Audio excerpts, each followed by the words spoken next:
Sukumari astro service online ഗ്രൂപ്പിൽ നിന്നും ഇന്ന് ചോദ്യ നക്ഷത്രത്തിന്റെ പൊതു സ്വഭാവത്തെ പറ്റിയാണ് സംസാരിക്കുന്നത്.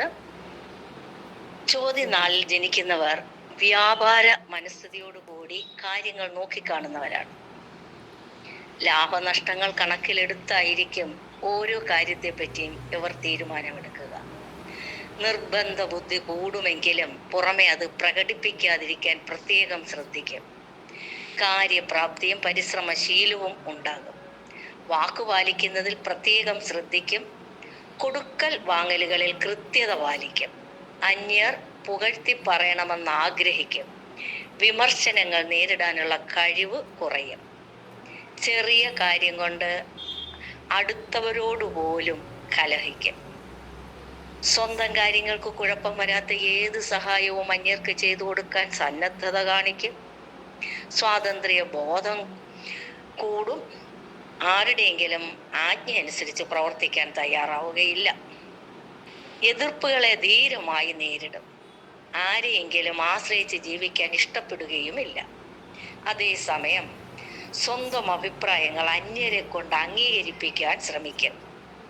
ആശ്രിത വാത്സല്യം കൂടും. ഇഷ്ടത്തിനൊത്തു നിൽക്കുന്നവർക്ക് സാധ്യമായ ഏത് സഹായവും ചെയ്യും. ബാല്യകാലത്ത് ആരോഗ്യക്കുറവ് അനുഭവപ്പെടും. 10 വയസ്സിന് ശേഷം ആരോഗ്യം മെച്ചപ്പെടും. 25 വയസ്സ് വരെയുള്ള കാലം പൊതുവെ ഗുണകരമായിരിക്കും.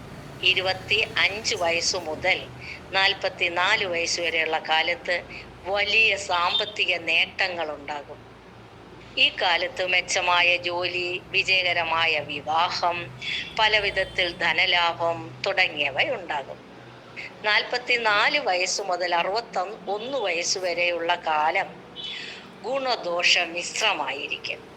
62 വയസ്സ് മുതൽ 68 വയസ്സ് വരെയുള്ള കാലത്ത് പെട്ടെന്നുള്ള രോഗപീഠ, അപകടങ്ങൾ, മനക്ലേശം തുടങ്ങിയവ ഉണ്ടാകാവുന്നതാണ്.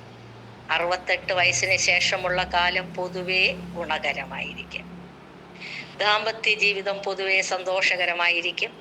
പങ്കാളിയുമായി ഇടയ്ക്കിടെ കലഹിക്കുമെങ്കിലും അത് രഹസ്യമായി വയ്ക്കാൻ ശ്രമിക്കും.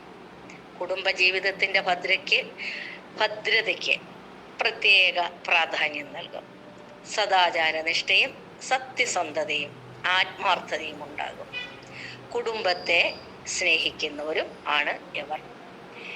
ഇപ്പോൾ അവർക്ക് ചാരവശാൽ ശനി 6-ാം ഭാവത്തിലും വ്യാഴം 9-ലുമാണ് സഞ്ചരിക്കുന്നത്.